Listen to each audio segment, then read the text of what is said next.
Good afternoon, everyone. I think, as everyone knows, Senate Republicans are in the process of coming up with a solution to the Democrat blockade on nominees.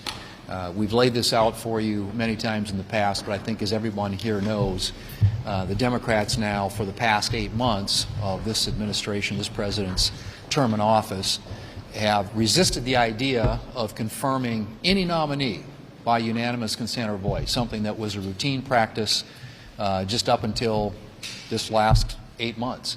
And so as a consequence, President Trump, a lot of his nominees are sitting on the sidelines waiting to go to work. That's got to change. This is a problem the Democrats created, and we intend to fix it.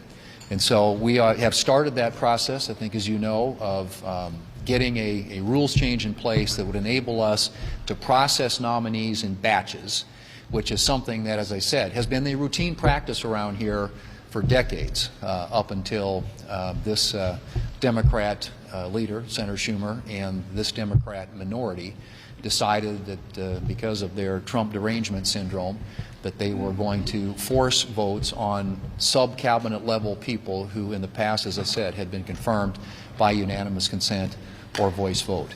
So all we're simply talking about doing is restoring that precedent, going back to the way that it's been done historically, and seeing that a lot of these sub-cabinet, lower-level executive branch nominees are able to get confirmed, so the president can have his team in place, implement the agenda that the American people elected him to implement. And so we intend to go about make that change. We think this is the time to do that. And obviously, we have seen no cooperation, zero cooperation from the Democrats with respect to trying to put together any kind of a deal that would make this unnecessary. It is a necessary change. We are moving forward with it, but we also are going to give the Democrats an opportunity, which Senator Cornyn, who's been very engaged on this issue, is going to talk about, an opportunity this afternoon. He's going to put forward a unanimous consent request that would allow them to actually put in place something that in the past they've indicated support for, and that is moving these nominees in block or in batches. Let me just make one final point about that. If you look at historically how this has worked, and we said this earlier, but every administration has been able to get their people in place. This administration, so far, only 12%. And as Senator Barrasso pointed out, the Democrats thought this was worth fixing back in 2023 at a time when 62% of the Biden administration nominees were being confirmed, 62%, by unanimous consent or voice vote.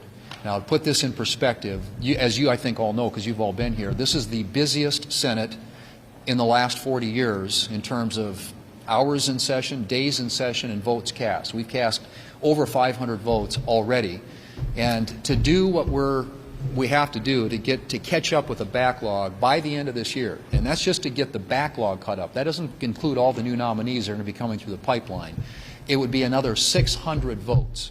So we would have to cast more votes over the next 3.5 months than we've already cast in the first 8, which is a record, a 40-year record that goes back to the 1980s. So this can't continue. This process is broken.